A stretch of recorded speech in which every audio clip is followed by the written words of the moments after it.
Halo teman-teman, sekarang kita masuk ke video yang selanjutnya mengenai masih sama, ini tentang teori analisis struktur modal. Saya memang berikan banyak referensi atau banyak papers biar teman-teman makin banyak makin banyak bahan bacaannya gitu ya.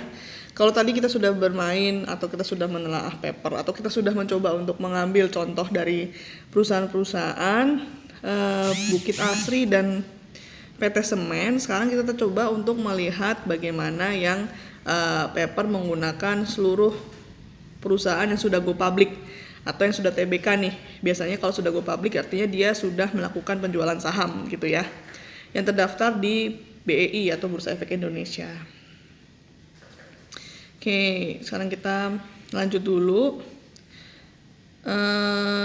Kita langsung masuk ke teorinya saja.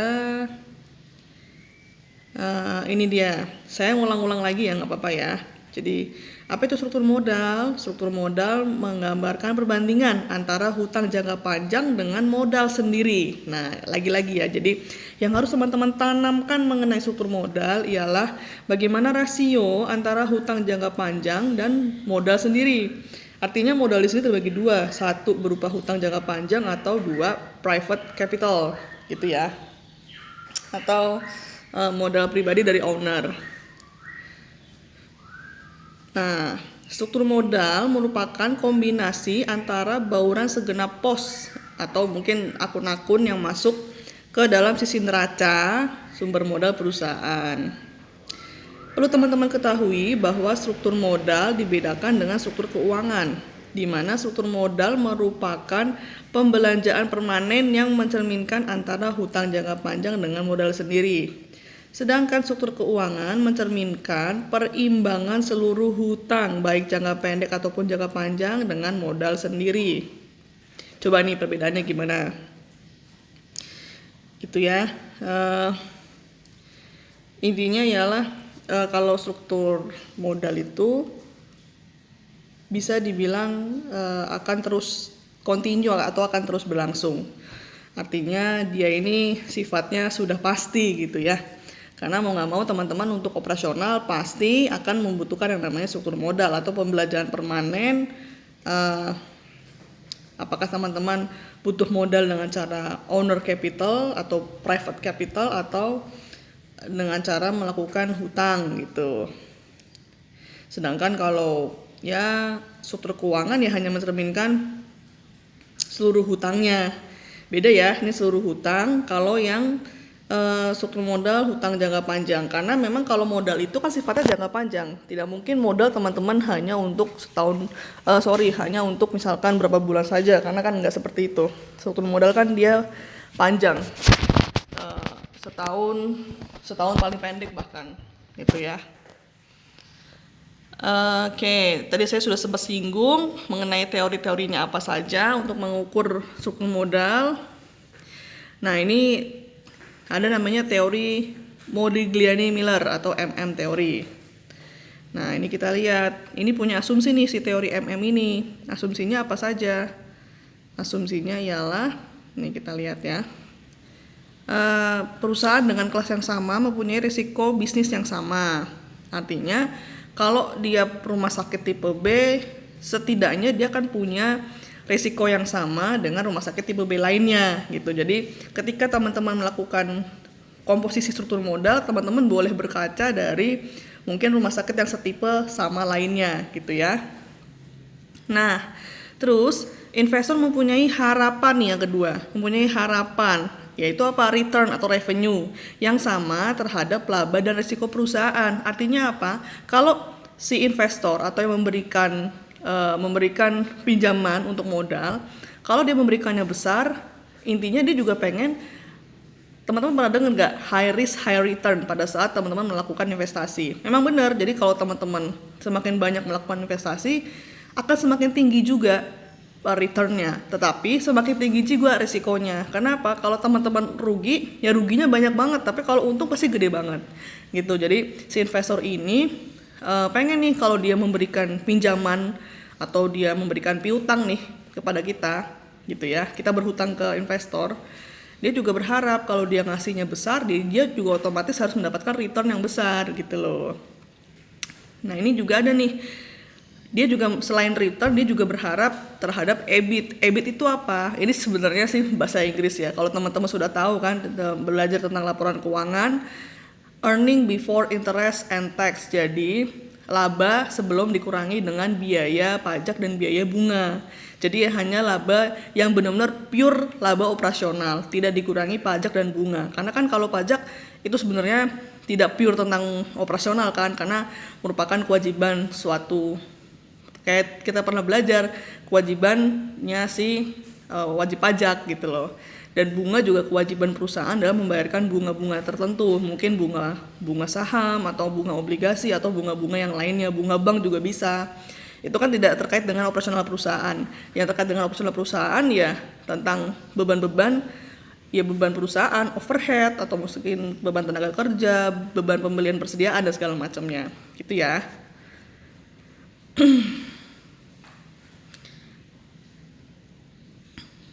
Nah, pada pendekatan MM ini asumsi bahwa tidak adanya biaya transaksi. Namun dalam realita nggak terbukti karena komisi untuk para broker tuh cukup tinggi. Artinya apa? Dengan menggunakan pendekatan si MM ini, ketika mereka melakukan transaksi jual beli saham nih, si rumah sakit menerbitkan saham, jeder, terus ada yang mau beli nih investornya. Harusnya si broker nggak dapat komisi, tapi ternyata dalam prakteknya enggak juga gitu loh. Karena memang bagaimanapun juga broker ialah yang menyalurkan bagaimana investor bisa mendapatkan saham tersebut gitu kan. Gitu. Nah ini kalau ini sih hanya ini saja ya, hanya informasi saja yang mungkin teman-teman sebagai bahan bacaan kalau mungkin teman-teman tertarik tentang saham gitu ya. Nah, pendekatan ini juga mengasumsikan tidak ada konflik antara pihak perusahaan yang by C ya atau agensi problem. Kenapa? Karena ya dia sifatnya langsung gitu loh. Artinya ketika beli langsung, ketika jual si rumah sakit langsung beli nih investornya gitu. Karena si broker harapannya nggak dapat komisi, tapi ternyata kan nggak seperti itu gitu. Lalu ada teori pecking order nih, merupakan teori struktur pendanaan yang menawarkan alternatif lain. Nih coba ya, apa nih pecking order, bait A atau poin A. Perusahaan mengutamakan penggunaan sumber dari dalam. Oke, berarti ini internal ya, yang berubah laba ditahan atau ini ya, apa namanya retain ya. Terus dan depresiasi sebelum menggunakan dana yang berasal dari eksternal berupa hutang dan saham. Oke, jadi dia kalau packing order ini gimana pun juga struktur modal itu harus dari dalam diri dulu atau dalam internal perusahaan dulu. Dengan cara apa? Menggunakan laba ditahan atau return earning ya, RE, dan depresiasi sebelum menggunakan dana dari luar gitu. Kenapa depresiasi termasuk sumber dana juga? Karena tanpa menghitung depresiasi, teman-teman ibaratkan nih contoh misalkan 50 juta, kemudian ada depresiasi 2 juta misalkan, otomatis kan 2 juta ini dia anggap sebagai pendanaan pribadi dulu. Jadi kalau teman-teman beli barang 50 juta, teman-teman pasti sudah hitung dong depresiasinya 2 juta nih. Oke, nah 2 juta itu dianggap sebagai modal awal teman-teman yang digunakan untuk membeli 50 juta tadi itu ya. Jadi 2 juta termasuk modal sudah include ke dalam pembelian aset 50 juta. Sebelum melakukan hutang dengan pihak luar dan sebelum melakukan penjualan saham gitu. Terus yang kedua, jika perusahaan harus mencari pendanaan eksternal, maka dipilih pertama kali mulai dari sekuritas yang paling aman atau hutang yang paling rendah resikonya. Baru nih setelah itu dia baru ya ke yang banyak ini ya, banyak resikonya. Jadi gini teman-teman, kalau pendanaan dari eksternal, nggak tahu nih saya ada di materi yang mana. Pendanaan eksternal itu bisa berupa saham preferen, bisa berupa saham biasa, bisa berupa obligasi, dan hutang yang bukan bersifat saham atau obligasi, atau mungkin dia berhutang ke bank. Apa yang disebut dengan saham preferen, yaitu saham yang belum diterbitkan secara massal atau hanya diberikan kepada pihak-pihak tertentu yang memang sangat berpengaruh dalam suatu perusahaan. Contohnya misalkan, saya ngambil contoh saya nih, saya sebagai orang yang paling penting Misalkan saya jangan direktur deh. Misalkan oke lah, saya direktur misalkan. Saya direktur dari Rumah Sakit Cinta Kasih. Nah, si ownernya ini memberikan saya saham preferen. Jadi saya mendapatkan saham tersebut gitu. Saya beli sahamnya nih. Jadi saya sebagai investor kan, meskipun saya direktur, saya juga sebagai investor di Rumah Sakit Cinta Kasih. Owner bilang, kamu saham preferen akan mendapatkan dividen atau mendapatkan keuntungan lebih tinggi daripada saham biasa. Artinya apa? Kalau teman-teman belum tahu, saya beritahu nih. Kalau sudah tahu berarti bagus, sudah pernah terjun ke dunia saham berarti ya. Kalau saham preferen, saham yang diberikan kepada orang-orang tertentu yang tidak diberikan pada saat IPO. Jadi saham preferen diberikan untuk orang-orang tertentu saja dengan keuntungan yang lebih besar dibandingkan saham biasa. Kalau saham biasa dijual pada saat si perusahaan sudah melakukan IPO atau mau menjual sahamnya atau go public ya, menjual sahamnya ke masyarakat yang terdaftar di Bursa Efek gitu ya. Jadi mau menjual sahamnya dan terdaftar di Bursa Efek. Tapi kalau saham preferen itu diberikan ya ibaratkan ya saham emas lah. Jadi hanya orang-orang tertentu saja yang punya dengan tingkat return yang sangat tinggi. Biasanya gitu. Jadi ada bedanya. Yang didulukan pasti yang jelas yang punya saham preferen gitu. Baru dikasih ke ya rakyat jelata gitu ibaratkan gitu ya perbedaannya antara preferen dengan saham biasa. Oke, kita next dulu. Nah, ini lagi nih, menurut pecking order, modal sendiri akan meningkat melalui dua cara, yaitu meningkatkan laba ditahan atau return earning dan penerbitan saham baru. Namun, laba ditahan menduduki tempat teratas dalam proporsi ya. Kenapa? Karena kan dia internal dulu nih. Daripada labanya digunakan untuk yang lain, mendingan digunakan untuk modal operasional berikutnya. Mending kayak gitu kan, gitu loh. Sebelum mereka melakukan penjualan saham, berhutang gitu. Daripada ke eksternal dulu, mendingan laba ini digunakan sebagai modal awal kita lagi untuk operasional selanjutnya. Gitu ya. Nah, external financing ini atau tadi yang dengan menggunakan penjualan saham dan hutang diperlukan jika internal financing tidak dapat mencukupi dana yang dibutuhkan perusahaan. Gitu ya. Jadi kalau laba ditahan yang nggak cukup, malah minus mungkin, terus depresiasi juga ibaratkan tidak cukup juga, nah teman-teman baru melakukan yang namanya hutang. Gitu. Nah, hutang ini memang banyak resikonya karena kalau nggak teman-teman gunakan dengan baik, tidak uncontrollable, bisa jadi malah jadi bikin pelit rumah sakitnya kan atau perusahaannya gitu. Gitu ya. Nah, ini yang menentukan struktur modal itu apa saja sih yang kira-kira kita harus menggunakan menggunakan owner capital sekian, menggunakan penjualan saham baru sekian. Yang satu jelas tingkat profitabilitas. Kalau secara laba sudah oke, bisa digunakan untuk operasional berikutnya. Dalam jangka panjang tidak perlu perusahaan melakukan yang namanya hutang atau penjualan saham gitu ya. Terus yang kedua, lihat juga nih dari segi skala perusahaannya. Apakah tadi saya bilang rumah sakitnya tuh apakah tipe A, tipe B, tipe C? Karena kan semakin tinggi tipenya semakin banyak dong otomatis aset-aset yang digunakan, kualitas layanannya kalau di rumah sakit ya. Tapi kalau di perusahaan otomatis banyak nih, ibaratkan anak perusahaannya, terus skala nasional dia mungkin, atau mungkin dia sudah go internasional dan segala macamnya. Terus yang ketiga, growth. Perusahaan dengan tingkat peluang pertumbuhan yang tinggi cenderung memiliki lower level of debt. Kenapa? Ya sudah jelas. Kalau dia sudah perusahaan yang bagus, nggak mungkin dia berhutang. Kebanyakan kan perusahaan berhutang karena mungkin dia satu startup, dia butuh modal. Tapi kalau dia sudah well financing, dia nggak bakal yang namanya butuh pendanaan dari luar. Gitu. Kecuali memang dia sudah sangat percaya oleh masyarakat, sangat besar sekali, dia IPO jual saham wajar gitu ya. Karena mungkin dia ingin memperkenalkan ke masyarakat gitu. Karena kan orang melakukan IPO atau penawaran saham tidak serta-merta butuh pendanaan juga. Ada yang mungkin dia strategi juga kan. Dia IPO, dia jual saham ke masyarakat biar orang-orang tahu, oh ini perusahaannya bagus, ini segala macam gitu. Nah, ini tadi saya sampaikan juga ya faktor-faktor yang mempengaruhi bagaimana struktur modal yang optimal. Satu, terkait dengan sales atau penjualan. Apakah rumah sakit pelayanannya meningkat terus atau dari segi keuntungan menurun atau sebaliknya.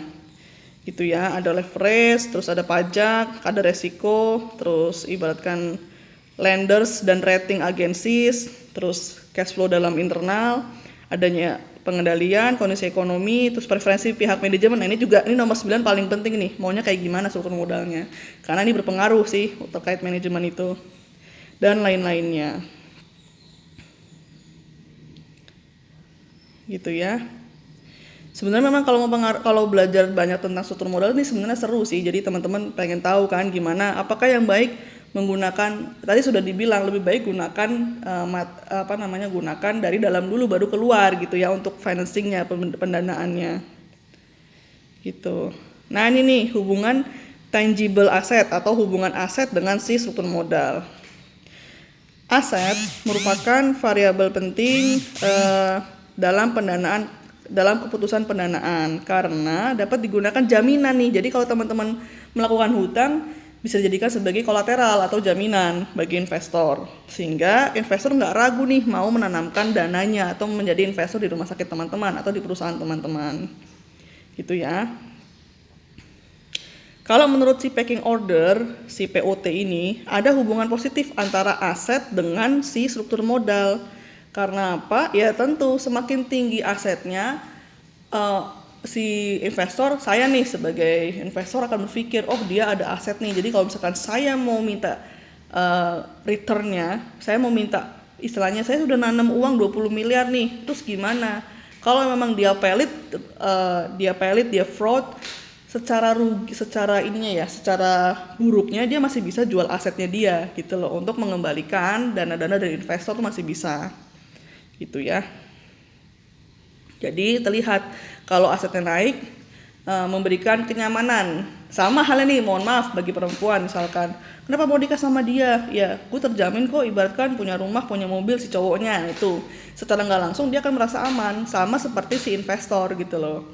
Dia merasa aman ketika melihat, oh rumah sakitnya punya aset yang bagus nih, punya aset tetap yang oke. Kalau dijual, gak rugi-rugi amat lah gue gitu ibaratkan ya.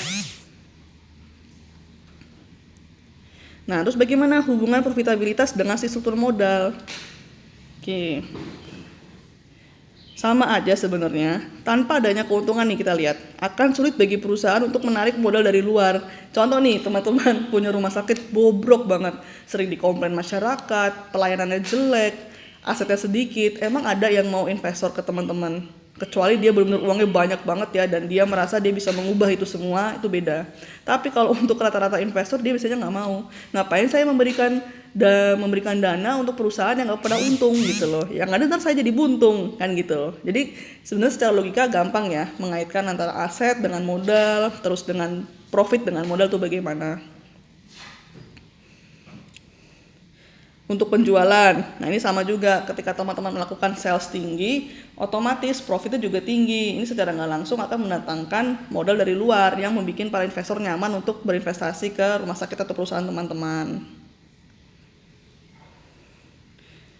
Hubungan firm size, nah ini juga sama aja sih, karena besar kecilnya suatu perusahaan pasti akan berpengaruh ke struktur modal.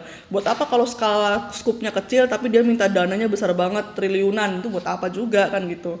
Pasti investor nggak akan mau. Ngapain sih orang skala perusahaan lo kecil kok, skala rumah sakit lo kecil, masa iya misalkan klinik nih tapi dia minta sebuah klinik minta pendanaan yang sangat besar, misalkan dia minta ke owner ya triliunan gitu dengan mimpi segala macam-macamnya, ya pasti owner nggak bakal mau lah. Ya lihatlah kalau punya klinik scoop-scoopnya apa, ya udah ya dia memberikan modal atau berinvest sesuai dengan lingkup klinik saja, tidak sesuai dengan lingkup rumah sakit yang mungkin internasional kelas dan segala macamnya. Nah ini ya, jadi mereka semua ini itu akan berpengaruh ke si struktur modal. Ada tangible asset, profit, growth, dan firm size gitu ya. Oke. Oke, kalau dari ini sekian dulu. Nanti selanjutnya silakan dengarkan video yang lainnya ya. masih terkait dengan struktur modal. Untuk kuis ada di video yang lain.